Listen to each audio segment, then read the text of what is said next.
Eu não vou falar da Telefônica, tá? Eu acho que a ideia nesse painel é que a gente não fale da empresa. Eu vou falar como Telefônica, mas não vou falar da Telefônica. E acho que a visão que nós temos hoje não é cada vez mais alinhada. Eu comparo não com o Telebrasil de 20 anos atrás, quando nós vimos aqui o Showa com o macaco, não os mais antigos seguramente lembrarão. Visões que nós tínhamos, não como operadora de local, de longa distância, de fixo, de móvel, nós tínhamos interesses que eram muito divergentes entre nós. Um defendia baixar a interconexão, o outro subia, um fazia um bundle, o outro não. E na verdade é que a gente saía dos seminários com muito pouca coisa em comum. 20 anos depois, não, na medida que as empresas se consolidaram, hoje cada um faz um pouco de tudo. Acho que a visão que nós temos é cada vez mais parecida e eu diria que nem tanto diferente do que o próprio órgão regulador e o órgão executivo que foi apresentado essa manhã. Eu diria que nós temos hoje uma visão que é cada vez mais convergente. E a grande dificuldade nossa é como extrapolar e como fazer com que essa visão se torne realidade. Outra coisa que nós discutimos também agora no almoço, a ideia que se tem um pouco é que nós estamos pregando ao convertido. Não? Então, que todo mundo que está aqui nessa sala, na verdade, é que tem opiniões que são muito parecidas. E um pouco que nós perguntávamos provavelmente se nós fôssemos falar com 6 candidatos principais, melhores colocados à presidência da República, na eleição daqui 4 meses, eles teriam uma posição parecida com a nossa ou não? Não, e acho que a conclusão que nós chegamos é que provavelmente não, ou seguramente não.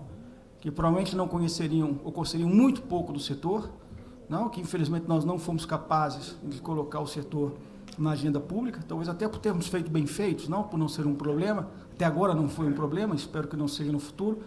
Eu acho que por distintas razões, o setor não foi um problema, e talvez por não ter sido um problema, eu acho que não entrou na agenda pública como deveria ter entrado.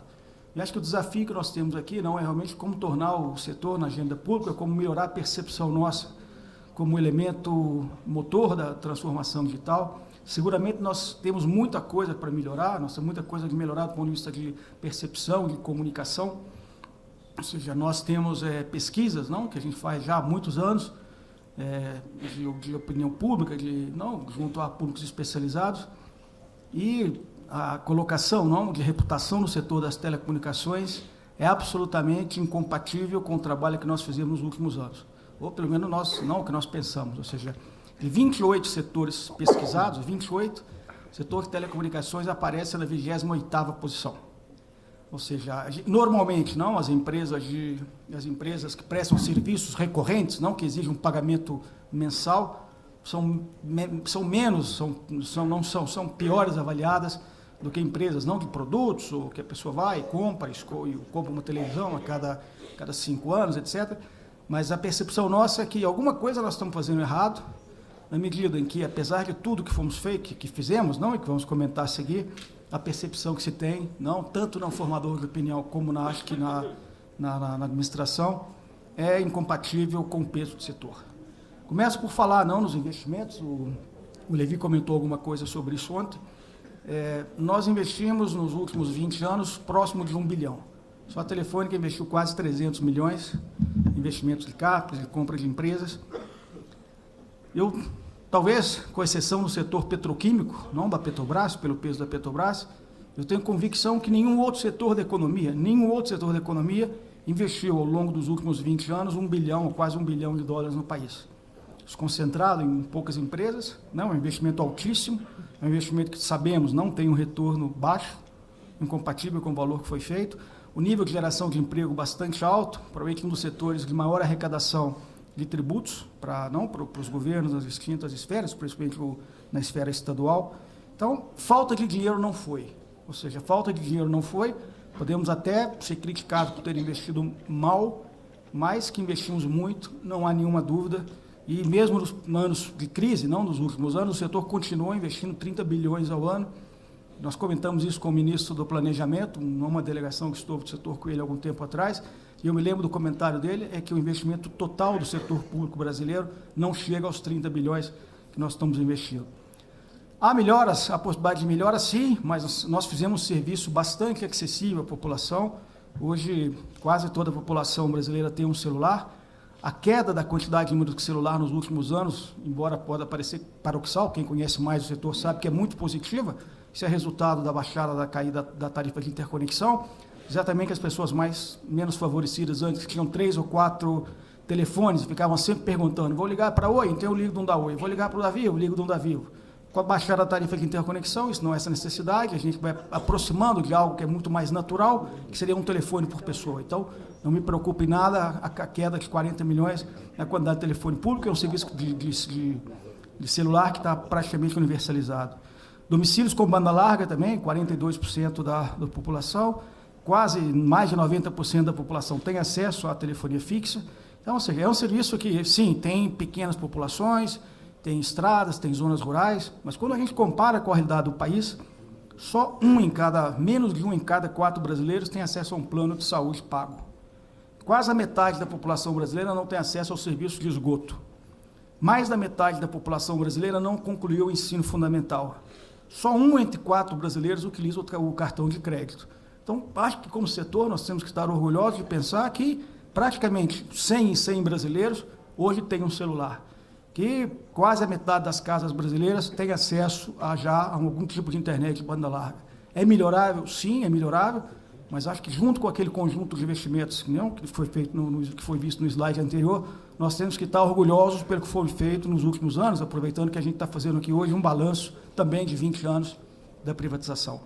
Isso também é um quadro que a gente sempre atualiza, é um quadro que é sempre mostrado, anualmente mostrado no Fórum Econômico Mundial, que compara o ranking de infraestrutura do Brasil com outros 137 países. Infelizmente, praticamente em todos os setores da infraestrutura, o Brasil aparece normalmente da posição 100 para trás. Com exceção do setor de telecomunicação, onde em telefonia celular a gente aparece um pouco melhor que a metade, 65%, e na telefonia fixa a gente praticamente aparece no primeiro tercio, não sei como dizer isso aí, com relação a isso. Então, por distintas perspectivas, seja de investimento, seja de acessibilidade, seja de rankings internacionais, o setor cumpriu e fez o que se esperava nos últimos 20 anos. E daqui para frente, nós temos uma missão de que o serviço de banda larga seja o motor de transformação digital do país. Para tudo, para a cidadania, ou seja, aqui tem alguns exemplos, pois para as eleições eletrônicas, para os documentos digitais, para a saúde, protocolo prontuário eletrônico, cirurgias remotas, educação, capacitação de professores, ensino à distância, segurança pública. Gostei enormemente hoje do que foi falado, que a cidade, antes que ser smart, tem que ser safe, através de iluminação, monitoramento, controle das polícias nas diversas instâncias, agricultura e pecuária, indústria, comércio, ou seja, a produtividade, e a gente sabe que a renda per capita depende basicamente da evolução da produtividade. A produtividade do país e, como consequência, a renda per capita não vai aumentar se nós não realmente transformarmos essa economia brasileira ou a cidadania brasileira através do serviço de banda larga. E o que nós fizemos nos últimos 20 anos nos deu o direito de estar aqui hoje, mas não assegura que isso vai ser feito como necessário para os próximos 20 anos. E o que a gente percebe aqui hoje, o que foi de alguma forma endereçado na Carta de Brasília ontem, é que nós temos encontrado, como setor, uma série de obstáculos que impedem que esse avanço seja feito de forma mais rápida e mais determinada para essa transformação do Brasil. Tem aqui alguns exemplos, ou seja, primeiro, o nosso setor é um setor deflacionário, ou seja, é um setor que tem contribuído nos últimos anos para a queda da inflação. A parte boa é que ele contribui para a queda da inflação, a parte ruim é que o setor vem há alguns anos com taxas nominais de crescimento negativo. Se nós temos crescimento nominal como setor negativo, como crescimento real, ou seja, se nós tivermos a inflação acumulada, é um setor que nos últimos anos vem decrescendo de tamanho ano atrás ano. Alguma empresa pode ter um comportamento ligeiramente diferente da outra, mas como setor, e isso está em todos os números de IBGE, etc., é um setor que, infelizmente, nos últimos anos, não tem sido capaz de crescer sequer nominalmente e de muito menos seguir o acompanhamento da inflação. Uma série de razões, ou seja, ainda tem intervenções regulatórias, de baixadas de tarifas de interconexão, de fatores X, etc., tem o poder de mercado, o poder aquisitivo, que a gente sabe que tem baixado, um setor cada vez mais competitivo. Acho que hoje o que ninguém pode não negar é o nível de competição super acirrado que há entre as empresas no mercado. E o preço cai, mas a demanda, não, o tráfego, ele praticamente multiplica por 2 ou 60%, 80% a cada ano. Então é um setor que tem estado pressionado na medida que as receitas caem e os requisitos dos clientes nossos, do ponto de vista de velocidade, de banda larga, crescem a cada ano.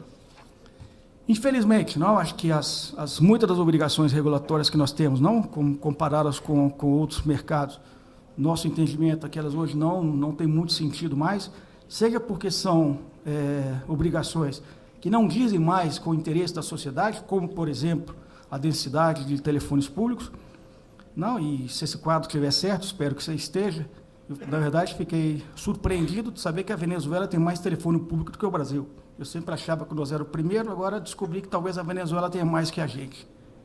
Hã? Esqueci de pular o slide. Não, então, aqui é um conjunto não, de obrigações regulatórias, onde mostra, não, por exemplo, que nós somos vice-campeão mundial em densidade de TUPS, apenas depois da Venezuela. Não sei se a Venezuela já começou a retirar os TUPS, não, e, na verdade, é algo sem nenhuma aplicação. Que nenhum país hoje praticamente pede instalação do acesso individual em 100% dos casos em 7 dias como nós, ou algumas outras coisas que talvez são importantes, mas que não precisamos talvez ser tão rigorosos do ponto de vista da aplicação de indicadores de qualidade, etc., na medida que o principal indicador de qualidade é o churn da companhia. O cliente que não quiser satisfeito com a Claro, que vá para a TIM, que não quiser satisfeito com a TIM, que venha para a Vivo, que não quiser satisfeito com a Vivo, que vá para o Algar. Não, ou seja, para mim, esse é o principal indicador de qualidade, o indicador de qualidade que nós estamos permanentemente brigando com nossas equipes de marketing, de atendimento, etc. E se cria um conjunto enorme de obrigações de qualidade, que no final, muitas delas são incumpríveis, e que acaba gerando uma indústria de multas, não que a gente vê multas bilionárias, 3 bilhões de multas para um, 10 bilhões de multas para outro. Eu não vejo nos jornais, não, e eu sei que nós todos somos usuários de companhias aéreas, de planos de saúde, empresas elétricas, de bancos. Eu, pelo menos, não vejo no noticiário que esse setor tem um nível de multas como que nós temos. Ou seja, será que nós estamos fazendo um serviço tão pior que as companhias elétricas? Será que nós estamos fazendo um serviço tão pior que os bancos? Ou seja, será que nós estamos provocando um caladão no país?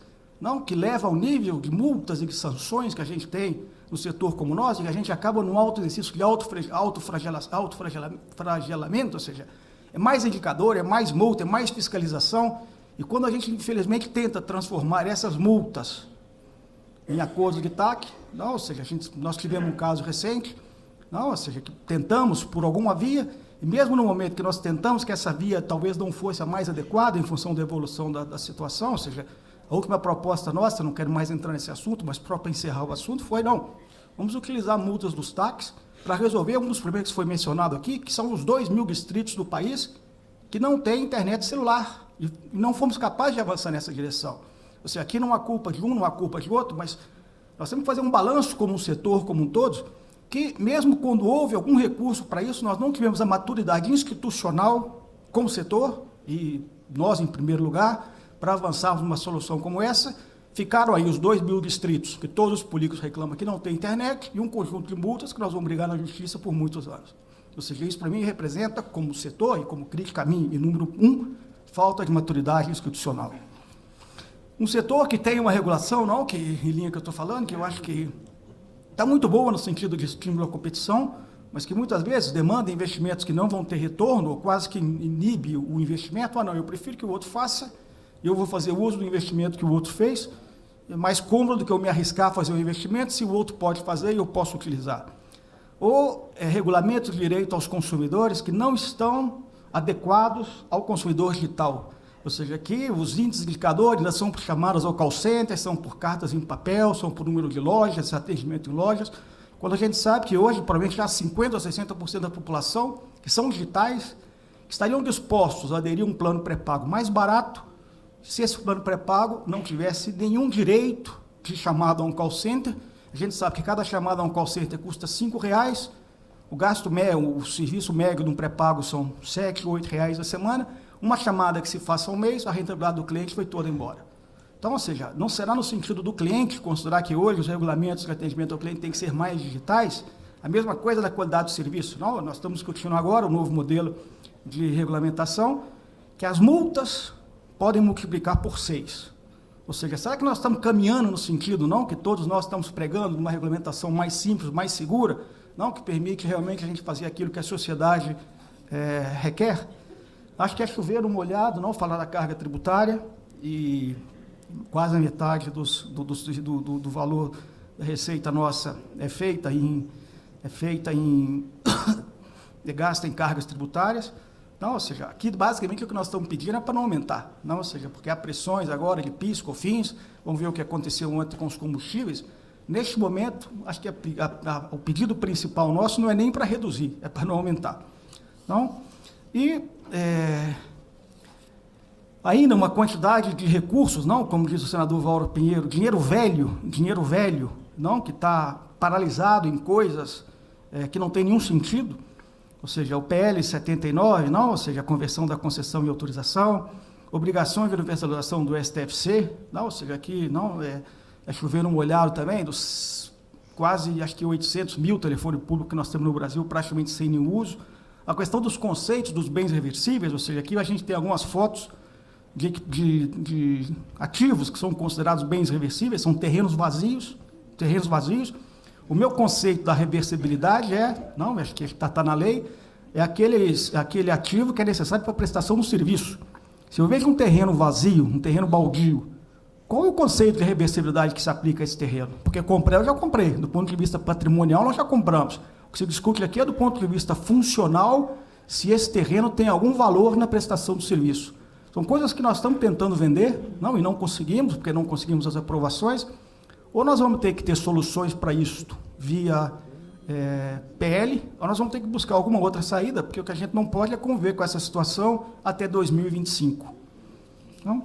E, por fim, ou seja, eu acho que o potencial do setor é enorme, ou seja, a carta que foi apresentada ontem aqui, assinada por todos nós, não propondo aos candidatos, principalmente aos candidatos a presidente, um plano setorial de telecomunicações, com metas, com números muito agressivos, de aumento de número de antenas, de cobertura de população rural, de aumento de fibra, de velocidade em escolas, de realmente criar um ambiente de internet das coisas, de 5G, que contribui com a produtividade do país. E acho que nunca os caminhos estiveram tão claros. Eu acho que não gosto de falar muito claro aqui por causa da competência, mas há coisas que a gente tem que falar. Tem que ficar vivo também, não? Ou seja, então, acho que o caminho está muito claro, e acho que a questão que se apresenta agora é como é que a gente converte o não convertido, ou como é que entre nós, que estamos convertidos, convencidos ou convertidos, como é que a gente sai do discurso e passa a colocar tudo isso na prática. Ou seja, acho que aqui não fica um sentimento de desânimo, ou seja, acho que fica uma constatação, não de que em alguma coisa nós estamos falhando, mas fica uma confiança, uma crença, não, de que realmente nós vamos ser, como entre todos, capazes de avançar e que os próximos 20 anos serão tão bons como os últimos 20 anos. Muito obrigado.